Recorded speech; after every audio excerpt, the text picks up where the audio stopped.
Hello नमस्कार जय जगन्नाथ मो जयश्री ब्लॉग आपको स्वागत करुच्ची आम आज सकाल सकाल कुआड़े जाऊँ पूरा ब्लॉगटी को देखिले जानीपर ब्लॉगटी को पूरा देखु एबी आम गाड़ी जावाई बसी सारूँ एबी आम गाड़ी गली रास्तार बाहरी हाईवे रोड रे फुल स्पीड रे चलने लगी।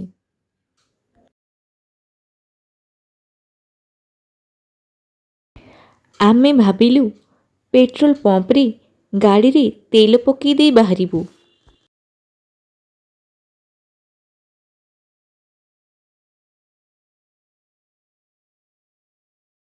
पेट्रोल पंप रे गाड़ी रे तेल पकई सारला परी गाड़ीटी पुणी आगको चलबारे लगला।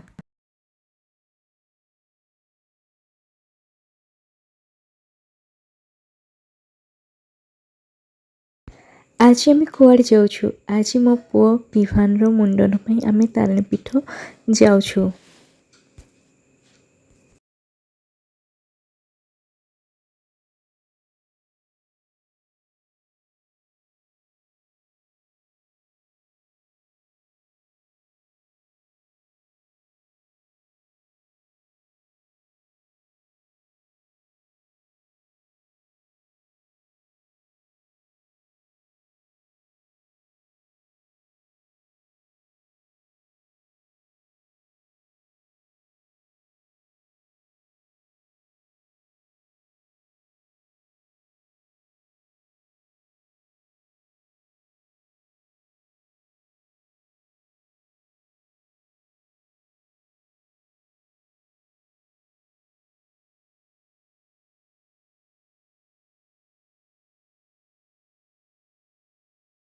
बाटरी गला बेले दुआरसणी घाटी पड़ा।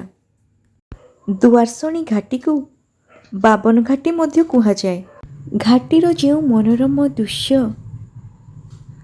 गछ लता पहाड़ पर्वत ता सांग को मांकड़ माने जो अछंती बहुत मनोरंजक दृश्य।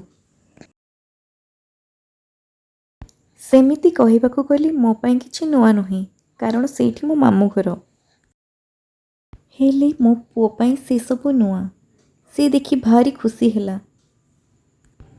आमे दुआरसणी घाटी ओल्हे माँ को दर्शन करके गलु।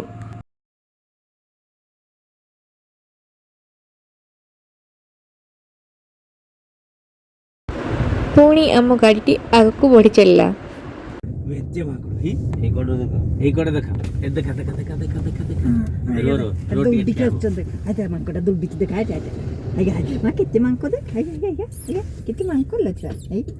गाड़ी पुची पुची दौड़ी आई दे केते मांको है हम पर आनी थे नहीं दादा एटा देख मांको केते दौड़ी छ।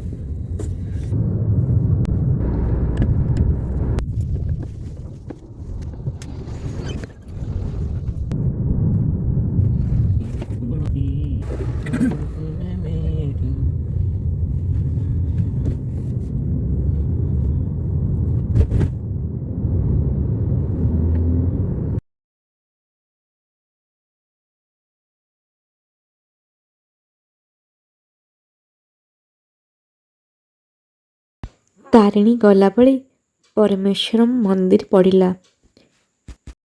आमे सेठरे ओह्लाई शिवंको दर्शन कलु। गटे गटे दीप जालिलु। सेठरे आमे किछि सेल्फी नेलु।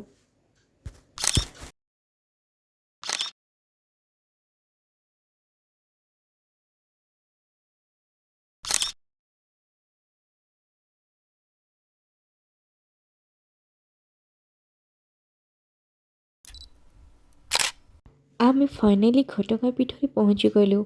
पहुँची देखिला बेलକୁ एठी वर्षा हेउछि। आमे भी मंदिर को पूजा करी जीवा पाई भोग किणुछु।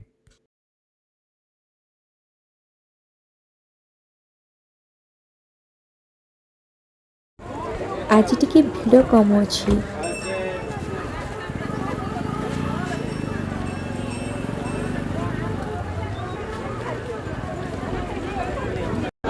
आमे पूजा कर सारी जो चूड़ पका हुए से जगह को मो पुओ को आमे नेकी गलु।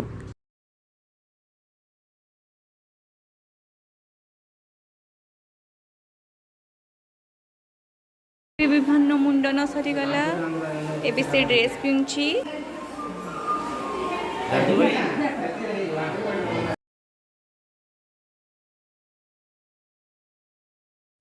ଏବେ ବିଭାନର ମୁଣ୍ଡନ ସରିଗଲା। ଏବେ ଲାଷ୍ଟରେ ଆମେ କିଛି ପିକ୍ଚର୍ସ ନେଲୁ।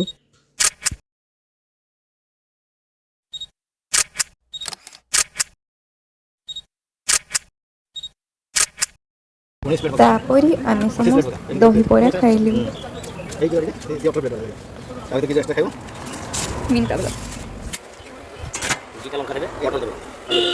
ଆଉ ଗୋଟେ ସାଧା ଦେବେ ଲଙ୍କା ଦେବେ ଆଉ ଗୋଟେ ଟିକେ ମିଡ଼ିୟମ୍ ଦେବେ ମୋତେ ସେଇ ଦହି ପାଣିଟା ଦେବନି ଦହି ଦେବ ପାଣି ଦେବନି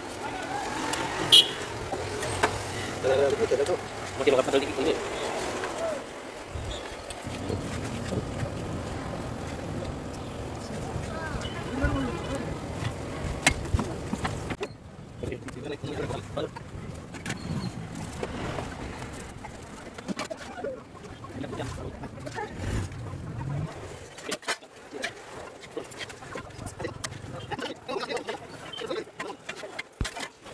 ତାପରେ ଆମେ ସମସ୍ତେ ଟେଷ୍ଟି ଦହିବରା ଖାଇଲୁ। ତାପରେ ଆମେ ଲଞ୍ଚ କଲୁ। ଆମେ ଏବେ ସାନଘାଗରାରେ ଆସିକି ପହଞ୍ଚିଛୁ। ଆମେ ଚାରିଆଡ଼େ ବୁଲିକି ଦେଖୁଛୁ। ମୁଁ ଯେତେବେଳେ ଆଗରୁ କଲେଜ ଟାଇମ୍ରେ ସାନଘାଗରାକୁ ଆସିଥିଲି ସେତେବେଳେ ବୋଟିଂ ସିଷ୍ଟମ୍ ନଥିଲା। ଏବେ ବହୁତ ଚେଞ୍ଜ ହେଇଗଲାଣି। ତାପରେ ଆମେ ସମସ୍ତେ ବୋଟିଂ କରୁଛୁ।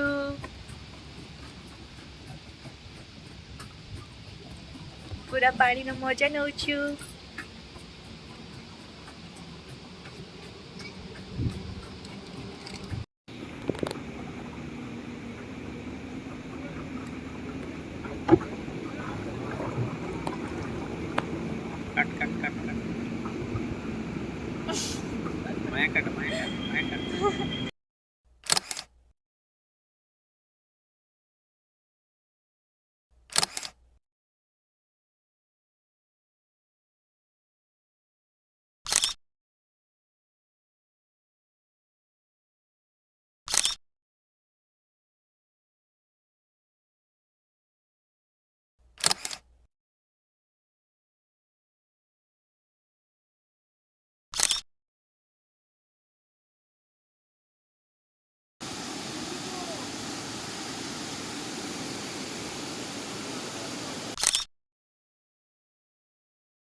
ଶେଷରେ ଆମେ କୁମ୍ଭୀର ପ୍ରକଳ୍ପ ଏବଂ ପରିବେଶ ପର୍ଯ୍ୟଟନ କେନ୍ଦ୍ର ରାମତୀର୍ଥକୁ ଗଲୁ।